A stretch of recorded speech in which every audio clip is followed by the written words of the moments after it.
안녕하세요. 예, 3기 진행하도록 하겠습니다.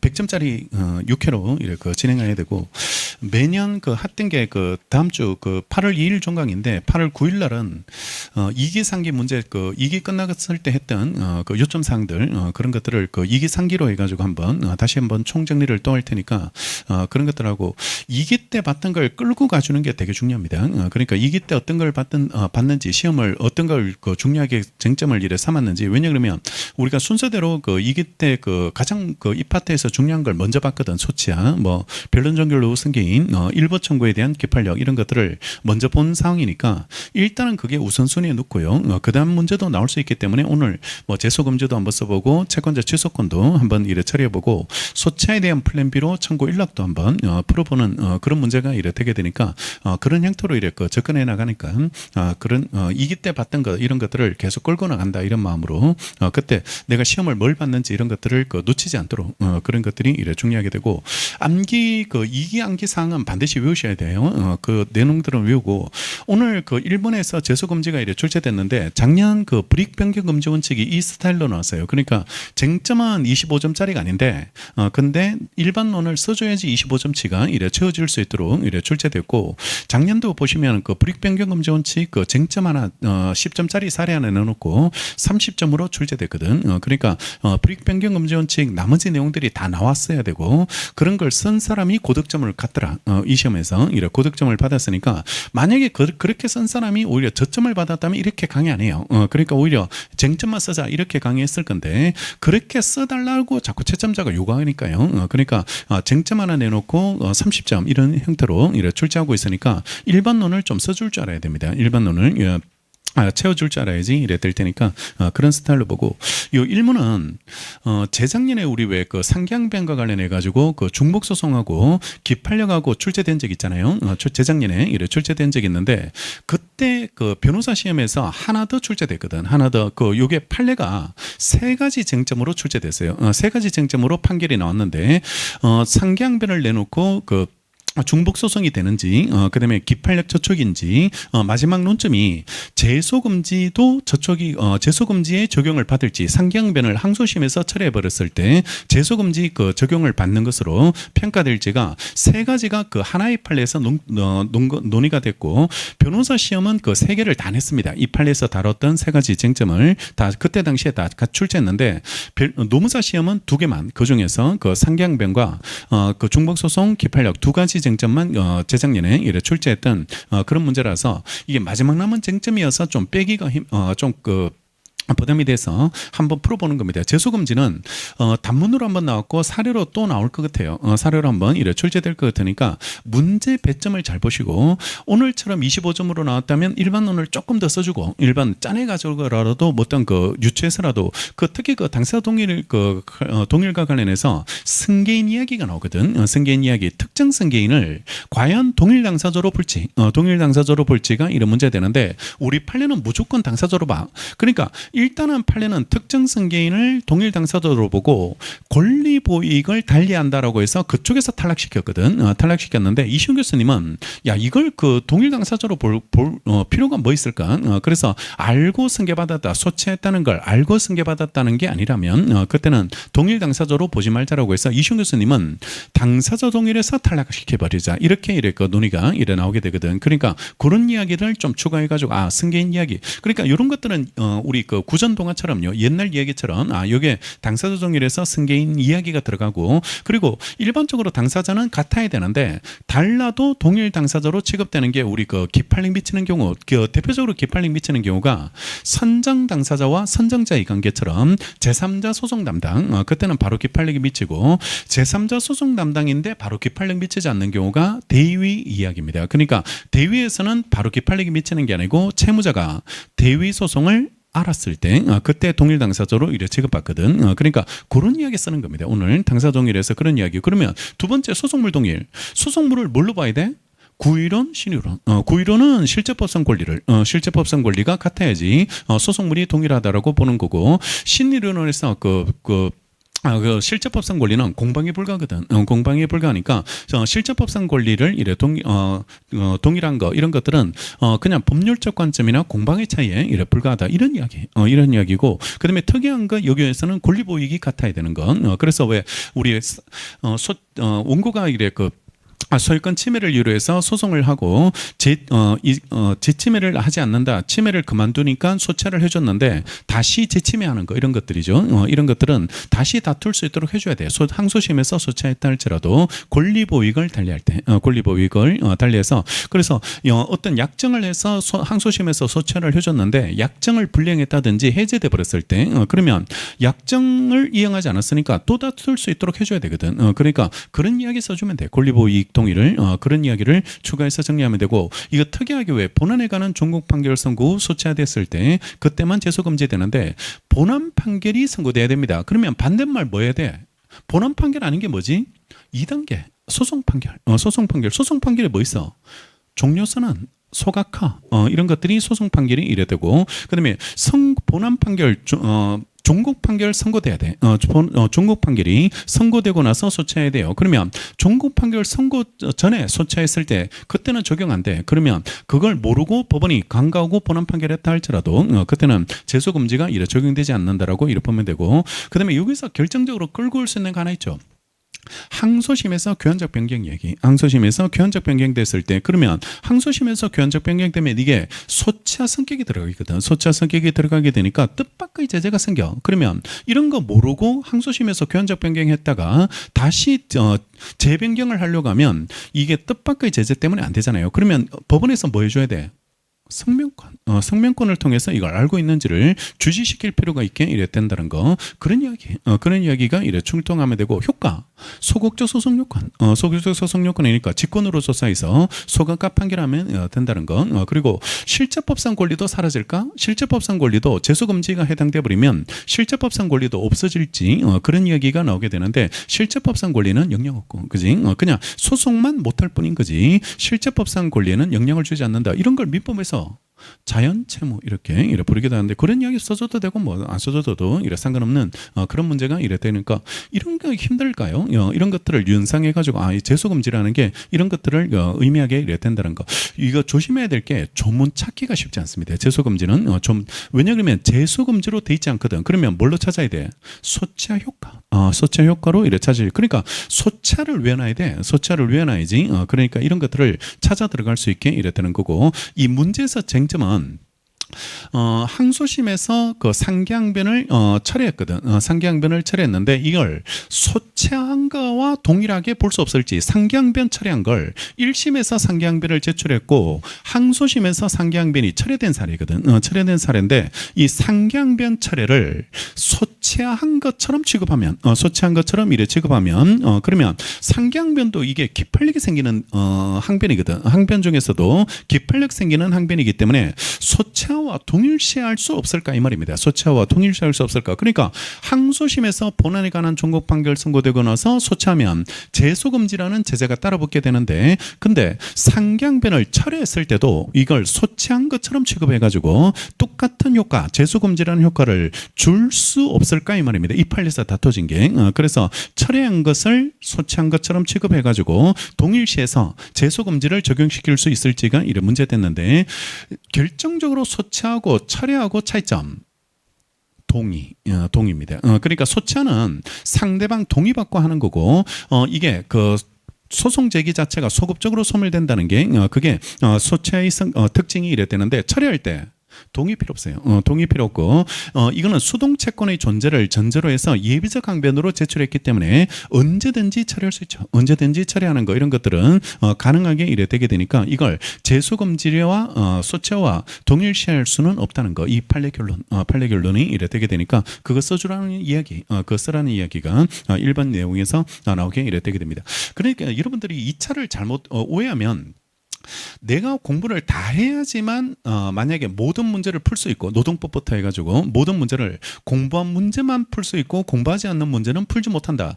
그러면 우리나라에서 볼 시험은 잘 없을 겁니다. 그 사람은 수능 때부터 해가지고 아는 문제가 나왔다라는 거, 수능이 모든 문제가 다 아는 게 나왔다. 그런 수능은 없거든. 그런 수능은 있을 수가 없는 그런 문제가 이래 되니까, 그러니까 모든 시험은 항상 특이한 문제를 낼 수밖에 없어요. 이게 킬러 문제라는 그런 문제를 낼 수밖에 없고, 그래서 변별력을 두게 되거든. 변별력을 이래 주게 이래 되게 되는데, 그걸 모든 문제를 다 그렇게 대비하려고 하면은 그거는 수험의 본질을 잘못 알고 있는 겁니다. 그러니까 그렇게 접근하지 마시고 최대한 노력은 하더라도 모르는 문제가 나오고 어떤 문제 응용해서 써줘야 될 문제는 항상 있을 수밖에 없는 그런 문제가 되니까, 그러면 지금 우리가 망가지면 중요한 거를 놓쳐버리면 안 돼. 모르는 거는 몰라서 놓치고 중요한 거는 어설퍼서 놓쳐 버리면 그게 점수 받을 데가 없거든. 그러니까 중요한 거는 집중해서 내가 철저하게 외워준다 이런 마음으로. 그리고 이 문제 말고도 모르는 문제는 나온다는 거, 시험이니까 나올 수 있게 되고 나오게 이래 되게 되니까, 그렇게 나오더라도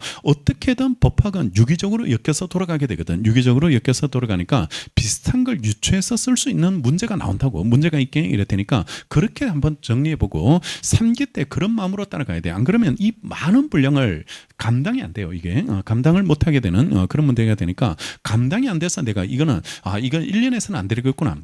아니에요. 그거는 몇 년 했다 하더라도 똑같은 느낌을 이래주게 될 거고, 여기 공부 오래 하신 분들이 있을 건데 같은 느낌입니다. 늘 내가 이래 공부를 오래 했는데도 불구하고 이게 모르는 문제가 또 나오고 있구나라는 거, 이런 문제 현상을 이래 겪게 이래 되는데, 시험이니까 그런 거야. 시험이니까 이래 그렇게 되니까 항상 그 본질을 놓치지 마시고 쫄지 마라 이 말입니다. 기본적으로 이래 쫄아버리면 모르는 문제 나오면 펜을 그냥 전투력 상실입니다. 전투력 이래 상실이니까 역시 모르는 문제다. 동차니까 이게 나는 원래는 힘들구나라는 건 역시 이게 시간적으로 택도 없는 이야기구나라는 건 이런 이야기를 이래 하게 되는데, 아니에요. 그거는 유해도 마찬가지입니다. 유해도 이래 동일한 느낌을 이래 주게 될 테니까 그런 마음으로 이래 접근하시고 그렇게 이래 준비하시면 되고. 왜 사람들이 이 판을 못 떠날까요? 시험을 떨어졌으면 다른 거 찾지 왜 못 떠날까?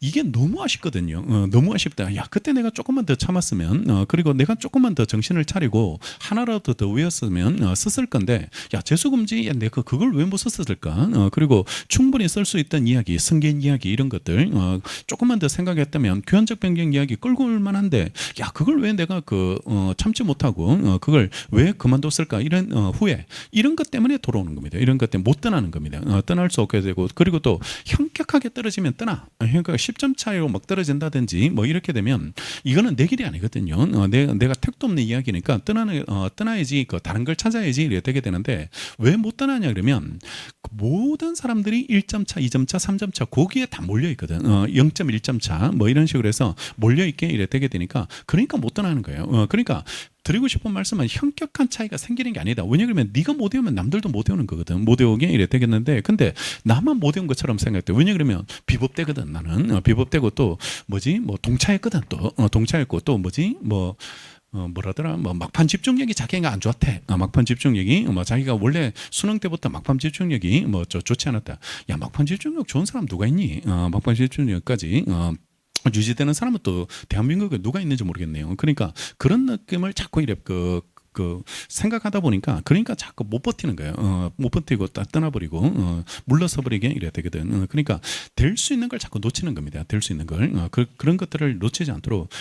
아까운 거예요. 너무 아깝잖아요. 그런 거 한 줄 때문에 하나 목차 하나 못 써가지고 1점 차로 떨어졌다 생각하면 이게 얼마나 아까운 기회입니까? 이거 그런 느낌을 이루게 되니까 참으라고, 버티라고. 참는다보다는 버틴다 이런 마음으로. 그래서 물러서지 마시고 그렇게 잘 정리하고, 마지막 남은 판례 쟁점이고 이 기본서에 소개되어 있는 판례입니다. 재수금지에 소개되어 있는 판례니까 한번 변시 기출이어서 한번 풀어본 겁니다. 1번 보시면 갑은 을에게 판매한 물품 대금을 지급받지 못했고요. 을을 상대로 매매대금 청구의 서류를 이래 제기했고, 을은 선행소송의 제1심에서 갑에 대한 대금 채권을 자동채권으로 하는 상기항변을 했는데, 선행소송의 1심은 금전 소비대차 계약의 존보에 관한 증명이 부족하다는 이유로 을의 상기항변을 배척하고 갑 전보 승소 판결을 선고, 1심에서 원고 승소 판결이 내려졌고, 을은 이에 불복해서 항소했고 항소심 계속 중 별도로 그리고 갑을 상대로 대여금 대여금을 청구하는 소를 제기하게 됩니다. 그러니까 상계양변으로 써먹은 채권을 별소로 제기한 거야. 별소로 이래 제기하게 됐는데 이 사건 소제기 후 을이 선행소송의 그 항소심에서 상계양변을 철회해버렸어요. 상계양변을 철회해버렸을 때 이 사건 소제기가 제소금지 원칙을 위반하는지, 그러니까 이렇게 범위를 좁혀버렸습니다. 왜냐하면 이 판례서 세 개를 검토했거든. 앞에서는 중복소송인지, 그 다음에 두 번째는 기판력 저촉인지, 세 번째가 이거 제소금지였거든. 제소금지인데 항소심에서 철회한 거, 상계양변을 철회한 게 과연 제소금지에 저촉될지가 문제됐고, 만약에 이게 10점짜리로 나왔다 그러면 제소금지의 그 다음에 요건 3개, 4개 깔아주고, 그 다음에 바로 쟁점으로 들어가서 그 상계양변에서 그 상계양변 철회가 제소금지에 적용될지 이렇게 해서 바로 쟁점으로 들어오시면 이래 될 건데, 근데 지금 이게 25점으로 붙어버렸거든. 25점으로 이래 붙어버리게 이래 됐고, 실제에서는 10점으로 나왔어. 실제 변시에서는 10점으로 이래 출제됐는데, 이렇게 크게 우리 시험 스타일이 자꾸 이런 형태로 나오기 때문에 그러니까 한 논점을 내고 크게 쓰게 이런 형태로 이래 나오게 되니까, 이런 형태로 제가 의도적으로 구성을 해가지고 이렇게 출제했고, 그러면 일반론이 꽤 들어가야 되는 그런 현상이 되게 되니까 제소금지 일반론들, 그래서 단문집에 있는 의 취지, 그다음에 요건 4개, 당사자 동일, 소송물 동일, 그 권리보익 동일, 본안에 관한 종국 판결 선고 소치한데, 기억이 안 나면 기판력을 떠올리는 거야. 주객시다, 그지? 주객시니까 당사자 동일부터 접근하고, 대신 이제 여기는 그 소치하는 원고가 하는 거거든. 원고가 하는 거니까 원고가 같아야 돼. 원고가 같아야 될 것이 이래 필요하다는 거. 그다음에 소송물 동일, 아까 이야기. 그다음에 권리보익 동일, 그 부당하게 원고 소권이 박탈되지 않도록 해야 되기 때문에요. 예외적으로 기판력이나 중복 소송에는 없는 요건으로서 권리보익 동일이고, 그리고 판례가 우리의 그 추심 명령 사안도 그렇고 권리보익 동일에서 많이 탈락시키고 있더라. 우리 판례가 권리보익을 달리하기 때문에 압류 추심 명령을 받은 후에 다른 추심 채권자가 또 소송을 또 제기했거든. 소송을 또 제기했을 때 그게 과연 제소금지에 적용을 받을지가 이런 문제 되는데, 다 건너뛰어 버렸죠. 당사자 동일, 소송물 동일은 건너뛰어 버렸고 권리보익을 달리한다라고 해가지고 거기서 이래 탈락시켰으니까 판례대로 검토하자. 판례대로 검토하고, 그런 것들은 순서대로 검토하지 말고 일반론 깔아주고, 그다음에 사내 해결로 가든지 아니면 판례 입장으로 가든지 뭐 이런 식으로 쓰는 스타일 자체를 그렇게 만들자고 말씀드렸고, 그다음에 본안에 관한 종국 판결 선고 소치해야 된다는 거, 이런 이야기를 정리하시면 되고, 효과는 당연히 그 소속적 소송요건이고 실제법상 권리는 영향을 주지 않는다는 거, 이렇게 잡아놓고, 로마자 3번이 이제 지금 문제, 지금 논점에서 물었던 상계양변 처리했을 때 제소금지 저촉될지, 상계양변을 처리했을 때 제소금지 저촉 여부인데, 문제점 보시면 상계양변은 종국 판결이 있는 것은 아니지만요, 기판력이 발생하죠. 216조 2항에서 기판력이 발생한다는 점에서 상계양변을 처리한 것을 소를 취한 것으로 봐서 제소금지 원칙을 적용할 수 있을지, 제소금지 원칙이 적용될지가 이런 문제 되는데, 판례 입장 보시면 다시 말씀드리지만 이걸 제소금지를 꼼꼼하게 외우자는 취지는 아니야. 아시겠지? 그러니까 제소금지가 사료로 나올 수 있다는 그걸 전제하시고, 이런 내용으로 채워 들어가면 되겠다는 거, 이런 느낌을 한번 가져보자는 건 그런 취지고, 생각이 잘 안 났다면 내가 어떤 걸 끌고 오면 되고 어떤 걸 연상하면 되는지, 그런 것들을 잘 이해해서 이래 접근하시면 되고, 제소금지 나왔는데 그 항소심에서 교환적 변경 이야기, 그걸 못 끌고 왔다면 조금 반성해야 돼. 그거는 소변경이 그렇게 외워놨는데 그런 걸 유추하지 못했다는 거, 이런 것들은 너무 아깝다고. 그거는 시험이 끝나고 나면 너무 후회가 될 그런 문제가 되니까 최대한 그런 것들을 유추해서 이렇게 끌고 오겠다라고 그렇게 생각하시고, 자, 판례 한번 보시면 민소법 267조 2항은 본안에 대한 종국 판결이 있은 뒤에 소를 취한 사람은 같은 소를 제기하지 못한다고 정했고, 이는 소치하로 그동안 판결에 들인 법원의 노력이 무용해지고요, 다시 동일한 분쟁을 문제 삼아 소송제도를 남용하는 부당한 사태를 방지할 목적으로 나온 제재적 취지 규정, 이거는 일반론이죠. 일반론은 이야기고, 그런데 상대방이 본안에 관하여 준비서면 제출하거나 변론 준비기일에서 진술하거나 변론한 뒤에는 상대방 동의를 받아야지 효력을 가지는 소치와는 달리, 소치와, 그러니까 소치를 하려면 일정 시점 이후에 동의받아야 되거든. 동의받아야 되는데, 근데 소송상 방어 방법으로서 상기항변은 그 수동 채권 존재가 확정되는 걸 전제로 해서 행해지는 일종의 예비적 항변. 이 이야기는 자주 나온다, 그지? 예비적 항변 이야기는 자주 나오게 되고, 예비적 항변으로서 상대방 동의 없이 처리할 수 있다는 거, 이게 특징. 이게 특징이 이래 되게 되고, 그 경우 법원은 처분권자의 원칙상 이에 대해서 심판할 수 없다. 철회돼 버리면 심판 안 돼, 그지? 철회되면 심판할 수 없게 되고, 따라서 먼저 제기된 소송의 제1심에서 상기항변을 제출해서 제1심 판결로 본안에 관한 판단을 받았다가 항소심에서 상기항변을 처리했다 하더라도 이는 소송상 방어 방법으로서의 처리에 불과해서요. 267조 2항의 제소금지 원칙이 적용한대. 제소금지 원칙이 적용되지 않으므로 그 자동채권과 동일한 채권에 관한 소송을 별도 제기하는 거 가능해. 제소금지에 저촉되지 않으니까 별소 제기할 수 있다는 거. 별소 제기가 가능해지게 이래 되게 된다라고 검토해 주시면 이래 되게 되겠죠. 동의가 필요 없다는 거. 동의받아야 되는 소치와 동의 없이 할 수 있다는 방어 방법에 이래 불과하다는 거. 검토도 그걸 기준으로 방어 방법에 불과하기 때문에 동의 필요 없이 방어 방법으로 행해지기 때문에 제소 금지가 적용되지 않아서 별소 제기하는 거 이런 것들은 가능하다는 거. 판례 표현을 근거로 해가지고 검토를 해주고 사내 해결로 이래 잡아주시면 이래 되게 되는 그런 쟁점이 이래 되는 거죠. 됐고, 일단은 그 소차가 중요하고, 일단 소차를 외우는 게 더 중요하고, 소차로 나왔을 때는 제소 금지를 이렇게 쓰면 안 되고 의의와 취지 정도로 이래 구성하라고 이래 말씀드렸고, 만약에 제소 금지가 플랜 B로 이래 사료로 출제된다면 이렇게 접근하자. 이런 형태로 단문은 나왔거든. 단문은 출제됐기 때문에 우리 이거는 가능성은 또다시 사례지 않을까? 사례로 이래 출제되는 거 이런 것들이 예상되는 부분이고, 중복 소송도 그 단문으로 한번 출제됐다가 재작년에 그게 사례로 그 이 판례 사례에서 이래 출제됐기 때문에 이게 똑같은 스타일로 나온다면 제소금지도 그런 스타일로 만들어지지 않을까, 그렇게 문제되고, 마침 변시에서 기출돼 있거든. 기출돼 있는 쟁점이니까 그런 형태로 대비해서 이래 접근하시면 되고요.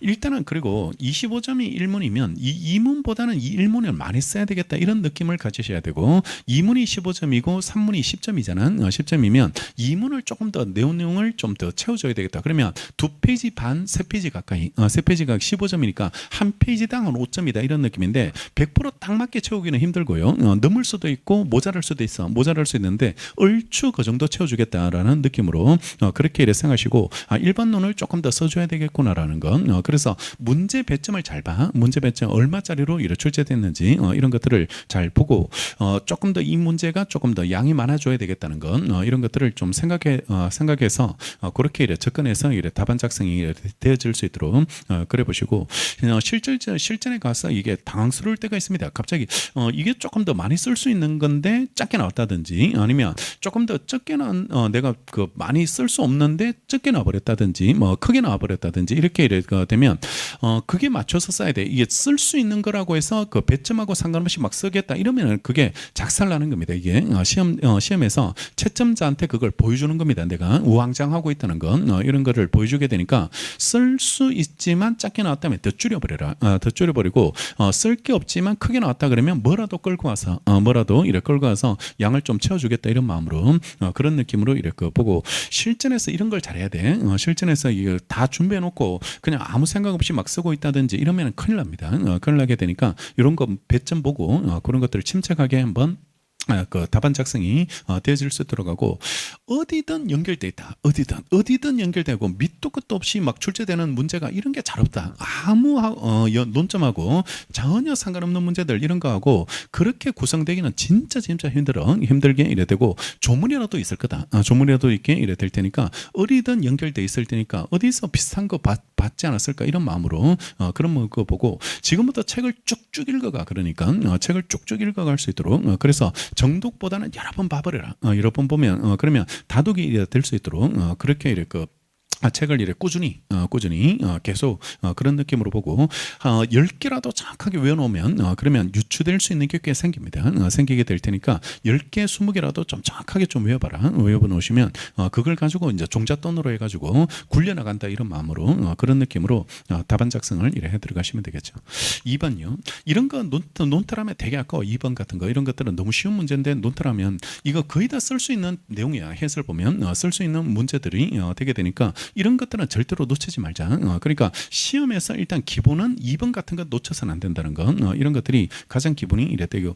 동차생들 이거 1차 책에 나와. 이 판례가 1차 책에 나오는 이 판례인데 동차에서 못 썼다. 비겁한 변명이다. 그거는 비겁한 변명이 이래 되게 되니까 이거는 1차 판례입니다. 1차 판례. 1차 그 쟁점으로 접근하게 되는 거죠. 보면 어른 2015년 7월 1일 날 A 법무사 사무실에서 병으로부터 그 소유 엑스토지 10억 원에 매수했는데 매매계약 체결한 후 계약금은 그 자리에서 중도금은 한 달 후에 지급했고 잔금 5억 원은 2016년 1월 1일 병으로부터 엑스토지 소유권 이전 등기에 필요한 서류 일체를 이래 받으면서요 지급하기로 했고 병은 2016년 1월 1일 엑스토지 등기 서류를 을한테 줬으나 을은 잔금 5억 원을 지급하지 못해서 결국 을명의 소유권 이전 등기 이루어지지 않았고 이후 갑은 2016년 7월 1일 날 갑한테 엑스토지를 15억 원에 매도하는 매매계약을 체결하여 갑으로부터 매매대금 전액을 이래 지급받았으나요 아직 병한테는 엑스토지에 관한 소유권의 전득기를 이래 격려해주지 않고 있게 이래 됩니다. 그러니까 실제는 병이 그 매도인이고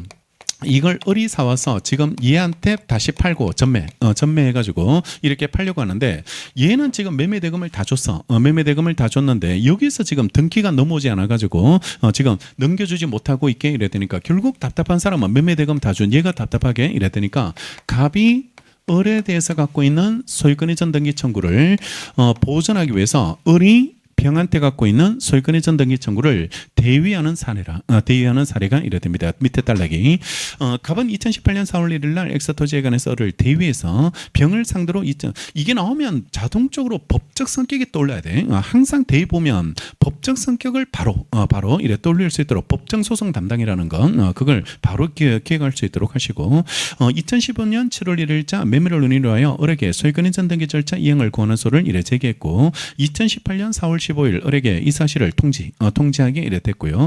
이런 게 다 함정이에요. 그러니까 알았다 이런 느낌을 이루게 되거든. 통지했다 이런 것들 다 함정에 기판력 발생시키는 요건을 다 갖춘 것처럼 그렇게 보이게 이래 되는데 이거는 권리불행사에서 탈락입니다. 권리불행사에서 이래 탈락돼 버리는 그런 문제인데요. 보면 위 소송 진행되던 중 을이 이 사건 소가 제기되기 이전인 2017년 이미 병을 상대로 엑스토지에 관해서 7월 1일자 매매를 논의로 한 소유권 이전 등기 절차 이행을 권한 소를 이래 제기했다가 패소 판결을 선고받고 그 판결 확정 이게 기판력 표현이 다 나오거든. 기판력 표현이 다 나오게 이래 되는데 확정된 사실이 밝혀졌고 이때 법원은 어떠한 판단을 내려줘야 될지 이게 막 모순 검지 반복 검지 이런 게 막 떠오르면 이게 그 3차4로 가고 있는 겁니다. 이게 가고 되는 그런 느낌을 이루게 되는데 일단 대위 소송을 제기했는데 그 전에 이미 채무자가 소송을 제기해서 패소 판결을 받은 사실이 밝혀졌을 때 그때 이때 그 법원은 어떠한 판결을 대위 소송에서 해주는 게 맞을지 해주는 게 이래 타당할지가 문제가 이랬다는데 대위 소송이 먼저 제기되고 나서 그다음에 기판력이 얘한테 미칠지 그걸 따질 때가 알았을 때를 따지는 거고 지금은 채무자가 먼저 소송을 제기해버렸을 때 먼저 소송을 제기하고 그다음에 패소 판결을 받았을 때 대위 소송은 어떻게 될지 대위 소송은 어떤 그 영향을 받게 될지가 이런 문제가 되는데 이게 법적 성격에 따라서 달라져요. 효과 자체가 이래 달라지게 되는데 우리 통설 판례는 법정 소송 담당서를 따르게 되고 법정 소송 담당서를 따르면 피보전 권리가 존재해야 되고 보전의 필요성이 있어야 되고 권리 불행사 상태가 있어야 되는데 이게 당사자 적격 문제죠. 적격 문제로 보고 피대의 권리가 존재해야 되는 거 이게 본안 문제로서 소송물이 되고 피대의 권리가 존재하지 않으면 기각 판결이 되죠. 기각 판결이 이래 되게 됩니다. 그러면 지금 사례에서 채무자가 먼저 소송을 제기하면 당사자 적격험의 문제가 이래 생기고 당사자 적격험의 문제가 생겼다면 이때는 이 문제에 대한 판단을 건너뛰고 본안 판결하면 안 되겠네요. 이걸 뭐라고 부른다?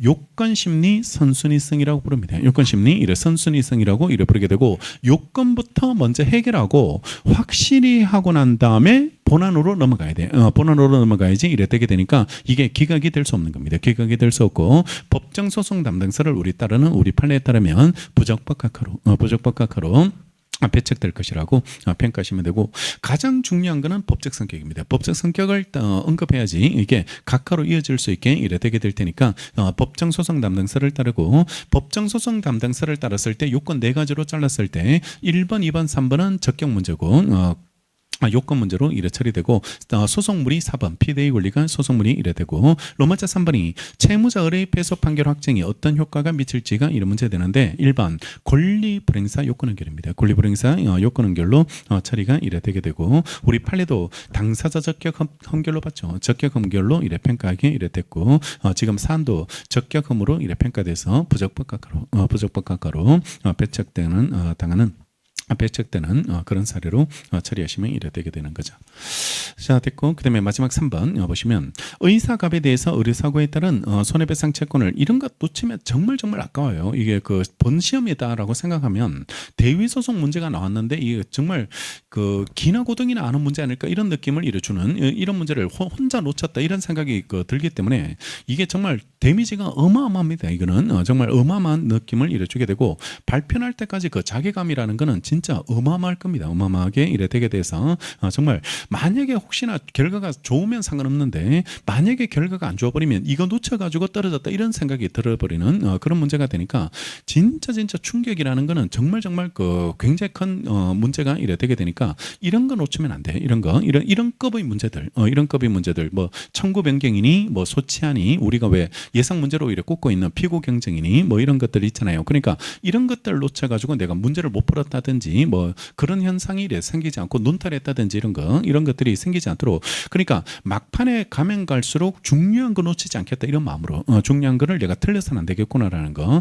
왜냐 그러면 시험은 특이한 것도 나오지만 대부분은 중요한 거, 기본적인 게 나오거든. 기본적인 게 출제되게 되니까 거기서 잘 버티면 돼. 거기서 잘 버티면 의외로 점수가 그래 차이 안 납니다. 그 특이한 게 나온 거 잘 못 썼다 할지라도 중요한 것만 잘 처리해도 충분히 기본은 갖춘 걸로 이래 평가를 받게 되는데, 현실적으로 여러분들 그 생각하는 것보다 기본이 안 갖추고 안 갖췄다기보다는 시험에 주는 압박감 때문에 쉬운 거 놓치는 사람들 되게 많아요. 쉬운 거를 이래 어려운 거 틀려서 떨어지는 게 아니라니까. 왜냐 그러면 그래 떨어졌다면 다른 사람도 다 떨어져야 돼요. 같이 떨어져야 되는데, 왜 그러면 다른 사람들은 왜 붙었을까 이 말이거든. 왜 그 특이한 문제가 나왔는데 근데 작년 행정 문제 그 맞춘 사람 누가 있지? 행정 1번 2번 이런 것들 1번인가 뭐 그런 대부분 사람들이 뭐 틀렸다는 문제인데, 그러면 왜 다른 사람들은 왜 그 합격을 하고 어떤 사람은 그 같이 틀렸는데 왜 그 떨어졌을까 이 말입니다. 그러니까 그런 것들은 그 당락 답을 맞췄다 틀렸다 이게 중요한 게 아니고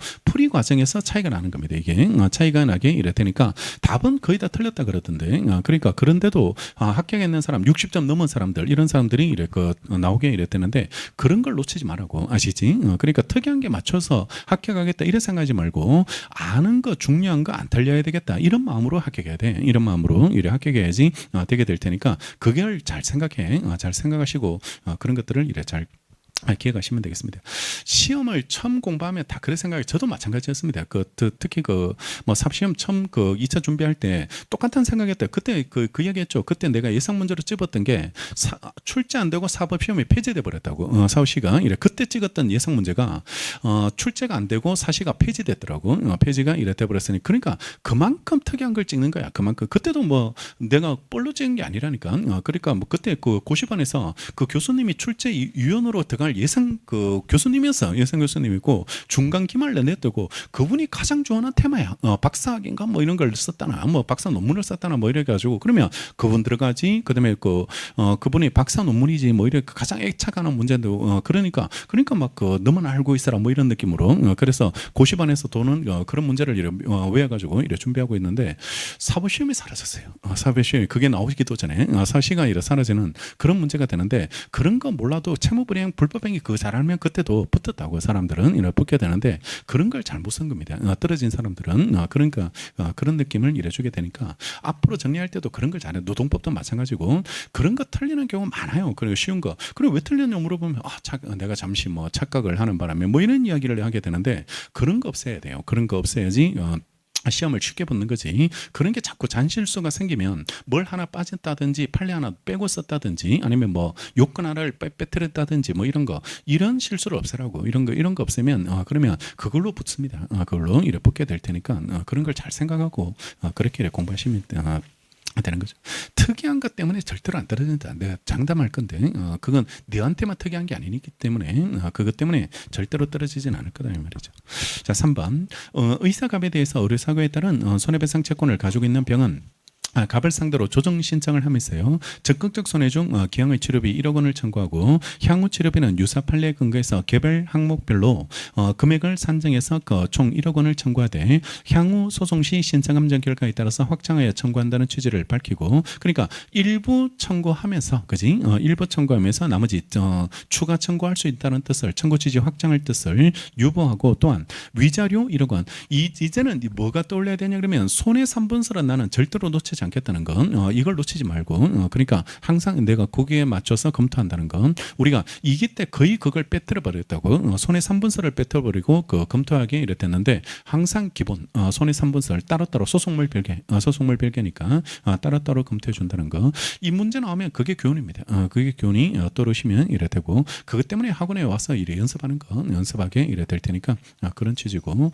한편 이 무렵 지금은 이게 뻘로 보이지만 이게 실전에서 그게 보일 때 그 희열이 어마어마할 겁니다. 아마 그 기쁨, 손해삼분설 이런 것들 그리고 또 끝나고 나올 때 손해삼분설 쓴 친구들이 한번 써보지 않으면 잘 쓰기 쉽지 않거든요. 이건 쉽지 않게 이래 될 테니까 왜냐하면 니나 다른 사람이나 별 차이가 없다고 차이가 없으니까 네가 틀렸던 거는 남들도 틀리거든. 틀리게 되니까 써봤는지 써보지 않았는지에 따라서 이게 누구나 쓸 것 같고 놓치지 않을 것 같잖아. 근데 90% 이상이 못 썼다니까 이 강의실에 90% 이상 논탈했던 그런 문제가 이래 될 테니까 그러니까 이런 거 놓치지 말자 이런 거 놓치지 말고 기본들 이런 것들 잘 충실하게 그렇게 이래 답안 작성이 되어져 있어야 되겠죠.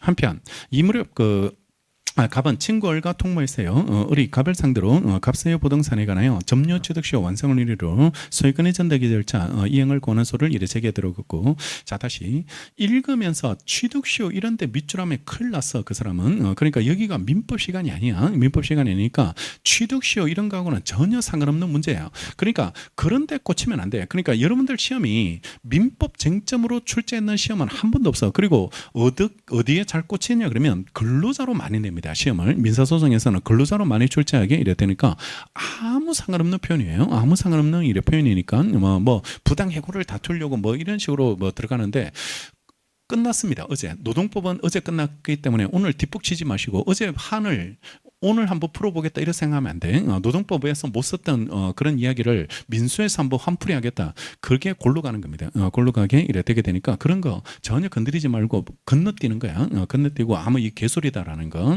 이런 식으로 넘어가셔야지 이래 되는 거고 그리고 갑은 을의 주장을 모두 인정하는 이거 읽을 때 이래 긴 걸 이래 끝까지 다 읽지 말고 마지막 거를 먼저 읽어버리라. 마지막 거. 그러면 마지막에 지금 을의 주장에 대해서 법원은 어떠한 판결을 해야 될지를 문제되는데 을의 주장이 지금 기판령 미친다든지 권리보호 이익이 없다 이래 주장하고 있거든. 채권자 취소소송에서. 그러니까 이걸 전제하면서 위에서부터 읽어내려오라고. 읽어내려오시면 그러면 조금 더 쓸데없는데 눈이 가지 않을 테니까 그러니까 마지막 줄에 있는 거를 우리가 써야 되거든. 마지막 줄에 물었던 거 이런 거를 써줘야 되니까 오히려 마지막을 먼저 보고 위에서부터 읽어내려온다 이런 느낌으로 그러면 필요한 것만 밑줄할 겁니다. 필요한 것만 밑줄이 이래 되게 되겠죠. 그래서 갑의 주장을 모두 인정하는 취지의 답변서를 제출해서 위 답변서 부분이 을한테 송달됐고 갑과 을은 위 청구 내용과 같은 취지의 화해 공개 결정을 받아서 확정됐고요. 이에 따라 을을 앞으로 이 사건 부동산에 관한 소유권 이전 등기를 마치게 이래 되게 됩니다. 오늘 문제에서 이제 기판력 저촉인지를 검토할 때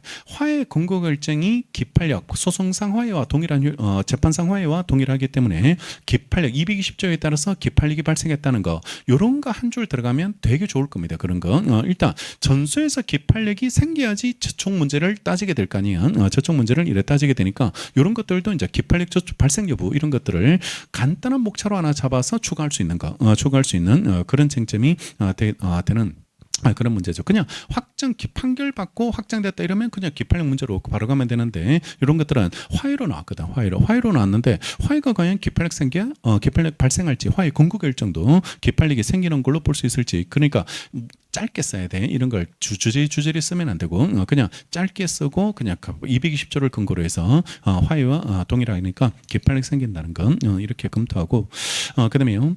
그러자 병은 가까울 사이에 이 부동산에 관해서 허위의 양도합의가 있었고 이는 사행에 해당한다고 주장하면서 을을 상대로 사행의 취소와 원상회복 청구의 소송을 제기했는데 자 본론이 병의 을에 대한 채권자 취소 소송에서 병의 승소 확정 판결이 내려졌네요. 내려졌고 그 뒤 갑에 대해서 대금 채권을 가지고 있던 정이 자신의 채권을 보존하기 위해서 을을 상대로 전소와 같은 취지의 사행의 취소 및 원상회복 청구의 소를 제기합니다. 그러니까 병의 채권자 취소 소송이 내려지고 나서 다시 다른 채권자가 채권자 취소 소송을 이래 제기했을 때 을은 후소 변론기일에 후소인은 전소 기판력이 미친다거나 그러니까 여기서는 채권자 취소 소송이 두 개가 그러니까 을에 대한 채권자 취소 소송이 병도 제기했고 정도 제기했거든. 정도 제기했는데 이게 기판력에 전소 기판력이 미치는가 아닐까 이 말입니다. 전소 기판력이 미치는 건 아닐지 또는 권리 보익이 없다고 주장하고 있어. 을이 기판력이 미친다 아니면 권리 보익이 없다 이래 주장하고 있을 때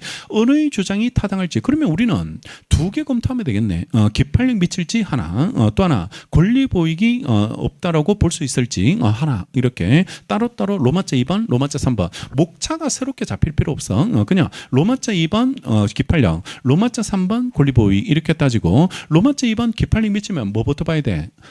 주객시부터 봐야 되거든. 주객시부터 이래 봐야지 이래 되게 되는데 여기서 이제 주관적에서 미리 탈락이지만 소송물도 탈락이죠. 소송물도 이래 탈락. 왜냐 그러면 채권자 취소 소송에서 소송물은 채권자 취소권이거든. 취소권 자체가 이래 되게 되니까 당사자 동일도 아니고 그리고 당사자처럼 취급되는 제3자도 아니고 소송물 동일도 아니 객관적 동일도 객관적 범위 여기서 소송물도 같지 않거든. 같지 않게 이랬다니까 주관적도 탈락 객관적도 탈락 따라서 기판력 저촉 문제는 생기지 않거든. 기판력이 미치는 관계는 아닐 거다라고 이렇게 결론 내리고 그다음에 세 번째가 이제 권리보익 동일 권리보익 동일 지금 전수에서 채권자 취소 소송을 제기했는데 또 다른 사람이 또다시 채권자 취소 소송을 또 제기할 필요가 있는가 이 말이죠. 필요가 있는지가 문제되는데 그냥 승소 판결만 받아놨을 때는 권리 보익이 있죠. 다시 소송을 제기할 왜냐하면 승소 판결만 받아놓고 원상회복을 안 해버리면 강제 집행을 안 해버리면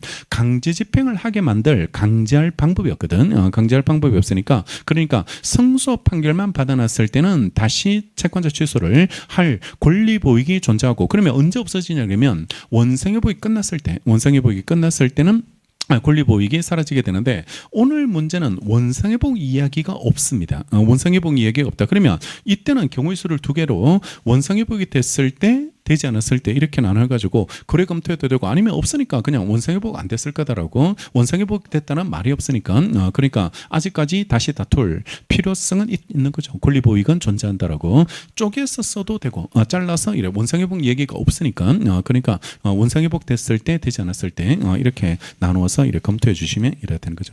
맨 마지막에서 물었던 표현을 기준으로 해가지고 그게 맞춰서 답안 작성을 해 들어가시면 이래 된다는 거. 채권자 취소 소송은 그 사회 방지 참가가 논점이 될 수 있거든. 논점이 될 수 있게 되니까 법무사 시험은 얘랑 이 논점하고 사회 방지 참가를 같이 냈습니다. 독립당사 참가를 그 두 개를 채권자 취소로 해가지고 전제 사실 내놓고 그다음에 권리보익 동일의 문제와 하나가 그다음에 독립당사 참가 사회 방지 참가가 가능할지 그 문제 하나 이렇게 짝꿍이 그래 붙었어요. 그래 붙어가지고 이래 출제가 이래 되게 될 테니까.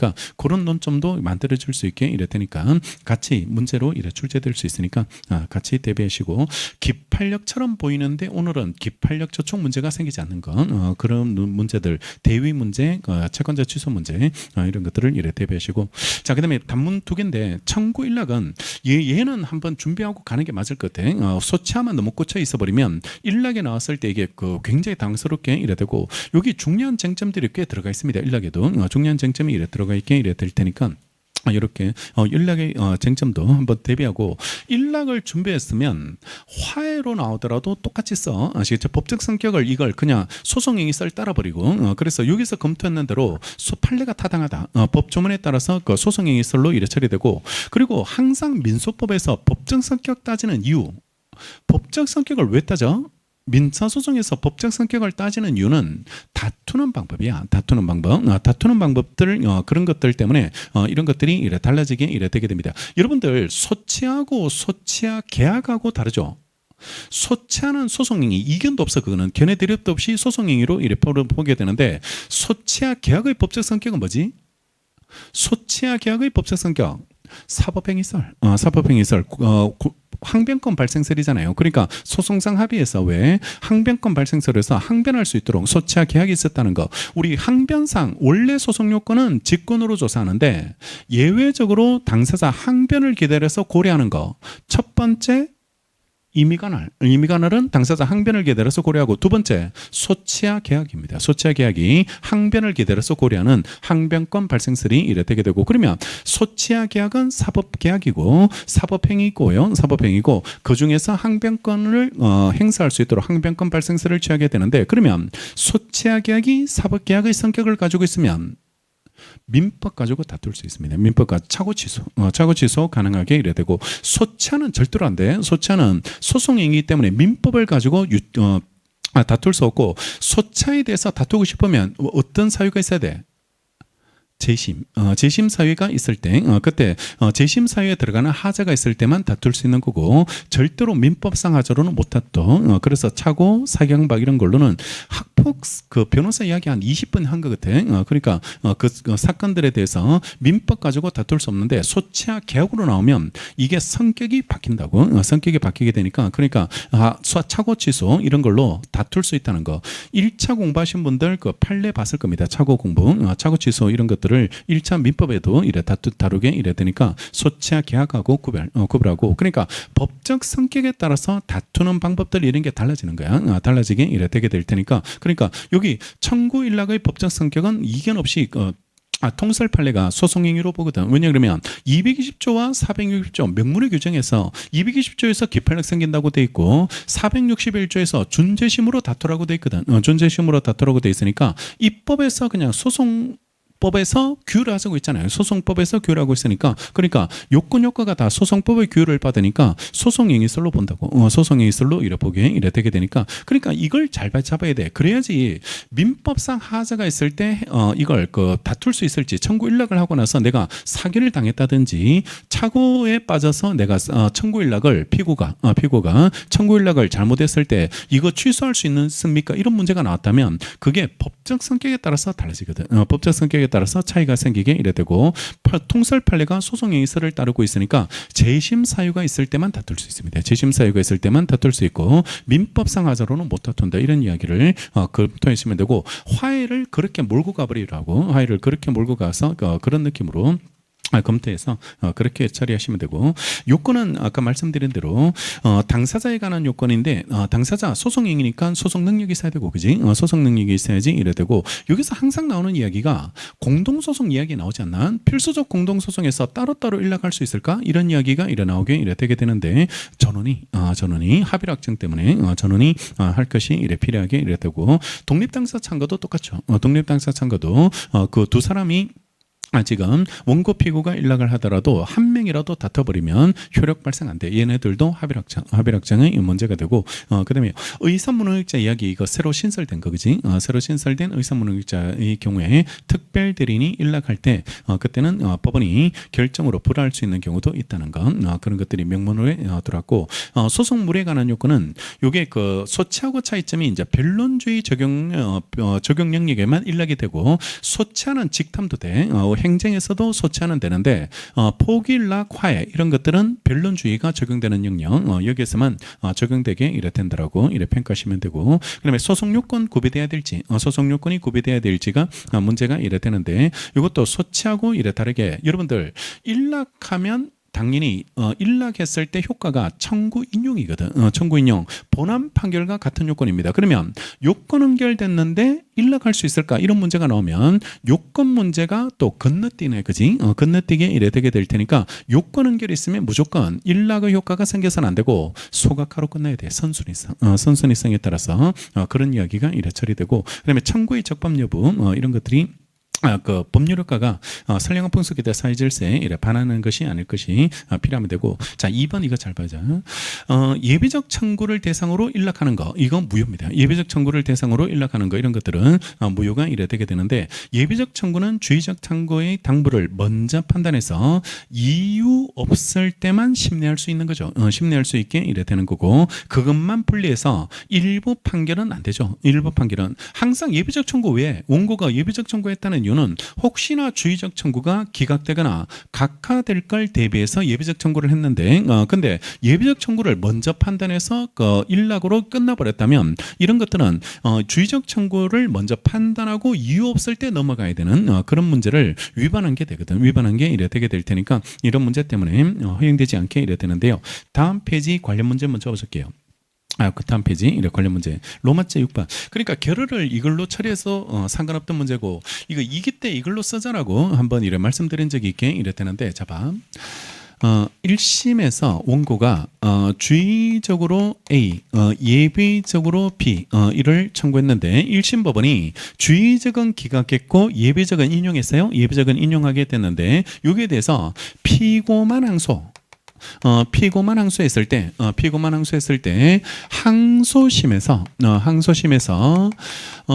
예비적만 심판 대상으로 되는데, 주의적에 대해서 이 부분에 대해서 피고가 일락하는 게 가능할지, 일락하는 게 이래 가능할지. 그러니까 주의적 청구 기각, 예비적 청구 인용의 1심 판결에 대해서 피고만 항소했는데, 항소심에서 주의적 청구를 일락 대상으로 삼을 수 있을지, 일락 대상으로 삼을 수 있을지가 이런 문제 되는데, 이거는 가능합니다. 이거는 주의적 청구에 대해서 일락하는 거, 이런 것들은 이것만 불복했다 할지라도 피고만 불복했을 때 예비적 청구만 예비적 청구 인용에 대해서 피고만 불복했다 할지라도, 이게 항상 전제가 상소는 불가분원책이거든. 불가분원책으로서 전체가 의심되거든. 전체가 의심이 이래 되게 되고, 예비적뿐만 아니라 주의적도 같이 의심된 상태로 이래 처리되고, 대신 심판 대상은 이것만이죠. 예비적만 심판 대상이 되지만 피고가 이것도 같이 의심됐던 주의적 청구의 일락을 통해 가지고 소송을 끝내겠다고 말하는 거, 이걸 금지할 필요가 없는 겁니다. 이때는 금지할 필요가 없어서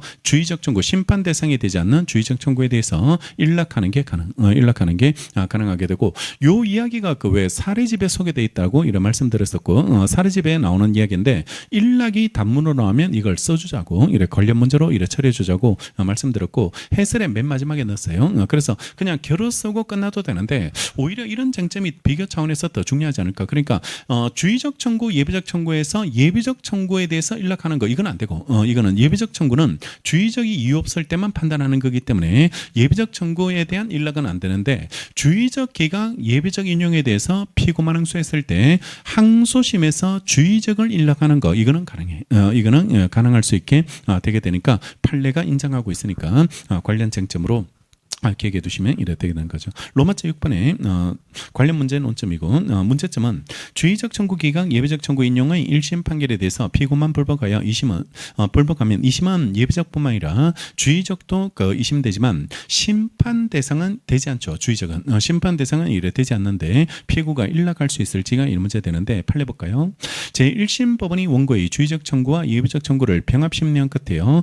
주의적 청구는 기각하고 예비적 청구만 인용하는 판결을 선고한 데 대해서 피고만 항소했다 하더라도, 항소 제기에 따른 2심의 유력은 피고의 불복 신청범위와 관계없이 사건 전부에 미쳐서 주의적 청구에 관한 부분도 항소심에 이심된다는 겁니다. 이게 중요한 표현입니다. 그러니까 피고만 불복했다 할지라도 주의적까지 이심되거든. 주의적까지 이심되는 거고, 피고가 항소심의 변론에서 원고의 주의적 청구를 일락하여 그 일락이 조서에 기재되면 그 조서는 확정 판결과 동일한 효력이 있는 거고, 따라서 그 일락으로 인해서 주의적 청구 인용을 해제 조건으로 병합 심판을 구한 예비적 청구에 관해서는 심판할 필요가 없어지게 되거든. 주의적 청구가 일락돼 버리면 예비적 청구를 따로 판단할 필요가 없어지게 이래 되고, 사건은 그대로 종결된다는 겁니다. 그대로 이래 종결이 이래 되게 되니까 이게 가능해지게 이래 된다라고 평가하시면 되겠죠. 사례집에 있던 표현입니다. 사례집에 있던 표현이고 관련돼서 대칭 구도로 외워놓자 일락이 나왔다면 본문에서는 예비적 청구만에 대한 일락은 안 된다는 건 이걸 외워놓고 관련 문제에서는 요 사례를 끌고 와서 관련 문제로 처리해 주시면 되고 그다음에 시기 방식 이런 것은 뭐 요건에 넣어도 돼. 요건에 소차처럼 요건에 넣어서 이래 처리해도 되고 여기 따로 뽑아도 되는데 이게 방식에서는 특히 우리 옛날에 왜 포기일락은 반드시 법정 나와서 말로 할 것이 이래 필요했는데 지금은 서면상 포기일락 제도 그 제도가 신설돼 가지고 148조 2항이죠. 이런 것들 신설돼 있고 효과에서는 이제 소송이 종료되고 기판력, 집행력도 발생하고 그지 형성력도 이래 발생하기 이래 되고 하자 다투는 방법은 461조 그걸 같이 연결해서 써줘야 됩니다. 그래서 조서 작성 전이면 아직 기판력 발생 안 했으니까 그때는 이거 조서 작성 전에 다투는 방법이 이래 가능하게 되고 조서 작성해버리면 기판력 생기죠. 기판력 생기니까 이때는 준재심으로만 다퉈야 되고 기일 지정 신청하면 안 되죠.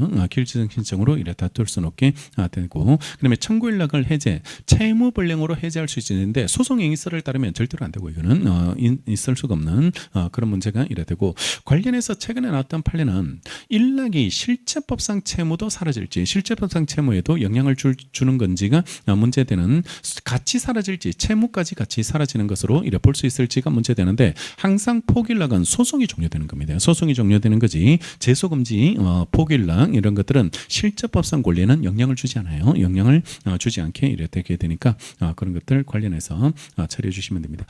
중요한 게 꽤 있을 수 있습니다. 그러니까 소치험이기 때문에 소치하가 먼저 나와야 될 것 같은데 항상 그게 순서대로 나오지는 않더라고. 나오지는 않으니까 소치하가 중요하지만 근데 일락도 한번 준비해 놓자. 일락도 한번 이래 준비해 놓고 일락도 이래 대비해서 한번 처리할 수 있도록 같이 이래 언급할 수 있도록 정리를 이래 한번 해두시고 소송 종료선언은 이게 옛날에 그 사시에서 한번 그 단문으로 출제되다 보니까 예상 목차에서 꼭 나와요. 이게 예상 목차에서 준비 예상 문제에서 이래 언제나 들어가는 그런 쟁점이고 사실 단문 나올 때 그때 이래 같이 제 시험 볼 때 나왔어요. 이게 종료선언이 나와가지고 일단 근거조문을 규칙 67조인데 그것도 종료선언으로 안 돼 있어, 그지? 규칙 67조가 알다시피 소치와 효력을 다투는 절차죠. 거기 사망이 이제 종료선언한다는 이야기가 나오거든. 나오니까 그걸 근거조문으로 잡고 여기 목차에서는 크게 이유 없는 기일지정 신청했을 때 종료선언하게 되고 또 하나가 법원이 소송 종료를 강가 진행했을 때 종료선언하거든. 그러니까 크게 목차는 이유 없는 기일지정 신청과 강가 진행 두 가지로 잡아놓으세요. 두 가지로 잡아놓고 그리고 다시 말하지만 기일지정 신청이 이유 없으면 그 종료선언인데 이게 이렇게 나눠야 돼요. 소치의 경우와 포기일락, 화해의 경우로 이래 구분해서 이래 처리해 주시고 소치하는 규칙 67조에서 다투는 절차가 기일지정 신청이죠. 기일지정 신청으로 다투니까 방법이 이 방법으로 이래 다투게 되는데 근데 사유가 이유 없을 때 사유가 이유 없는 거 그러니까 민법상 하자 같은 거 이런 걸 들고 와가지고 소치와 효력을 다투겠다면 그거는 이유 없는 기일지정 신청이 되니까 종료선언으로 끝나게 되죠. 끝나게 되고 만약에 재심 사유로 어떤 그 사유를 들고 왔고 재심 사유에 해당하는 하자가 있으면 그때는 자 다음 기회를 잡아주고 그지? 다음 기회를 잡아주고 요 이야기가 여기 나와요. 67조 3항에 이래 나와가지고 하자가 이유 있으면 기일지정 신청 이유 있으면 다음 기회를 잡고 중간 판결이나 종국 판결 이유 속에서 설명해 주게 되고 이유 없으면 그냥 잘 끝났다 소송은 잘 끝났다고 해서 종료선언으로 이래 처리되고 포기일락과 화해는 우리 판례가 얘네들의 법적 성격을 이걸로 보죠.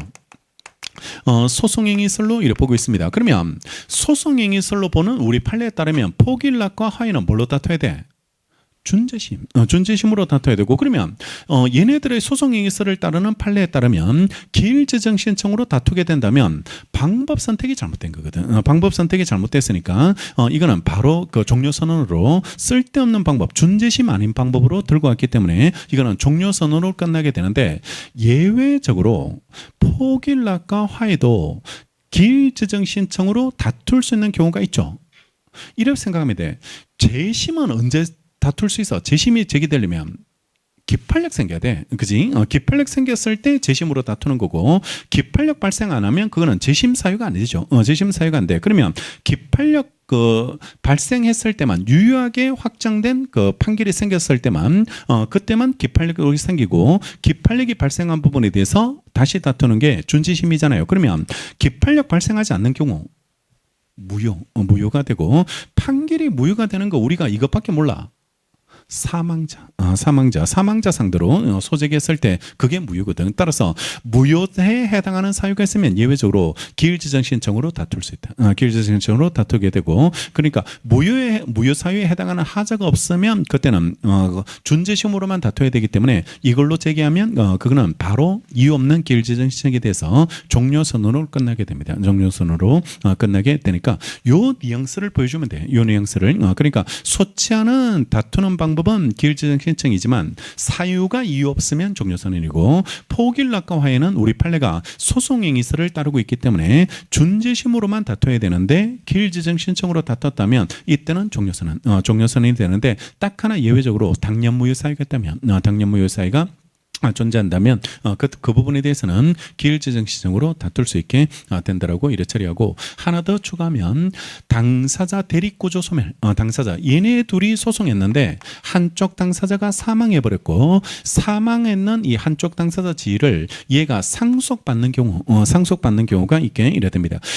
우리 가족법 실제 판례가 아들이 엄마를 상대로 유역비 달라는 소송을 제기해서 엄마를 상대로 대법원까지 올라갔습니다. 대법원까지 왜 나를 유학을 안 보내주냐고 해가지고 왜 유학비를 안 주십니까라고 해서 어머니로서의 의무를 제대로 이행하지 않고 있는 거 아닙니까라고 이렇게 소송을 제기하는 경우가 있게 되는데, 만약에 당연히 패소입니다. 이 호의가 반복되면 권리인 줄 아는 그런 느낌을 이뤄주게 되는데, 성년자를 부양해 줄 의무가 없기 때문에 그러니까 이게 권리처럼 요구할 수 있는 부분이 아니거든. 그래서 이게 패소인데, 만약에 그 소송에서 어머니가 사망을 해버렸다. 만약에 어머니가 사망해버리면 이때는 아들 싸가지 없는 그 새끼가 상속을 받게 되거든. 상속을 받게 이래 되게 되니까 이게 당사자지의 혼동으로 소멸하게 되겠죠. 그러면 이 소송은 어떻게 돼? 종료선언이고, 누가 상속받을 수 없는 소송도 있죠. 어떤 거?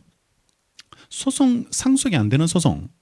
이혼 같은 거, 우리 왜 중단 사유 외울 때 그거 말씀드렸던 그런 것들은 누가 상속받아서 대신할 소송이 아니니까, 그러니까 이혼 소송 중 한쪽 당사자 사망하면 그때는 이혼이 되기 전이니까 이 소송은 종료입니다. 종료선언으로 끝나게 이래 되게 돼요. 그러니까 이런 사유를 추가하시면 되고, 법원이 소송 종료를 강가 진행하는 거, 이런 것들은 뭐 소치하 간주를 강가 진행한다든지, 또 하나 교환적 변경 강가, 교환적 변경으로 강가하고, 법원이 강가하고 판결했다면 그때는 상급심에서는 이 판결이 잘못됐고 없어졌다는 걸 정리해 줘야 되죠. 그게 종료선언이고, 또 하나가 청구 일락되면 소송이 끝나는데, 근데 강가하고 본안 판결했다면 이것도 잘못된 거죠. 일락으로 끝났는 걸 판결을 내려버렸으니까 이런 것들도 종료선언으로 처리해 주시면 이래 되게 됩니다. 그러니까 크게 이래 잡아놓으라고, 크게 이래 잡아가지고 이게 대표적으로 이유 없는 기일지정 신청을 했을 때, 그다음에 법원이 소송 종료를 강가 진행했을 때 이렇게 보고 한 B급 정도로 보면 되지 않을까. 그러니까 완전 중요하다 이런 느낌이 아니고, 끝나고 나니까 그때는 끝나고 나도 못 썼거든. 그러니까 여기 있겠지. 그게 잘 썼으면 여기 안 있을 건데. 그러니까 국정농단하고 이렇게 잡혀 들어갔을지도 모르겠는데, 하여튼 그렇게 처리됐을 건데요. 근데 끝나고 나니까 뭐 교수님들이 뭐 좋아했다, 문제가 나왔다든가 뭐 이런 이야기가 돌았어. 끝나고 나서 절제 중요한 게 나왔다라고 그런 이야기하게 되던데, 하여튼 나왔으니까 한번 이렇게 한번 목차 중심으로 해가지고 이런 사유들 중심으로, 그러니까 소치하 공부하고 일락 공부하고 그 다음에 마지막에 종료선언 정리하면 그러면 이게 별도의 암기 부담은 그래 크지 않는 부분입니다. 크지 않는 부분이 이래 되게 되니까, 한번 남들이 준비하고 있을 테니까 이거는 예상 문제에 잘 안 빠져. 이건 단문으로 사법시험에 출제됐던 논점이니까, 그러니까 잘 안 빠지니까 혹시나 모르니까 이거는 대비하고 있어야 돼. 남들이 잘 쓸 수 있기 때문에, 남들이 잘 준비해 쓸 수 있기 때문에 이걸 빼버리면 큰일 난다고. 손도 못 대면 큰일 날 수 있으니까 이런 사이들, 그리고 이런 것들을 못 쓰고 나면 또 이건 너무 아깝잖아요. 이거 일락 외워놨고 소치하 외워놨는데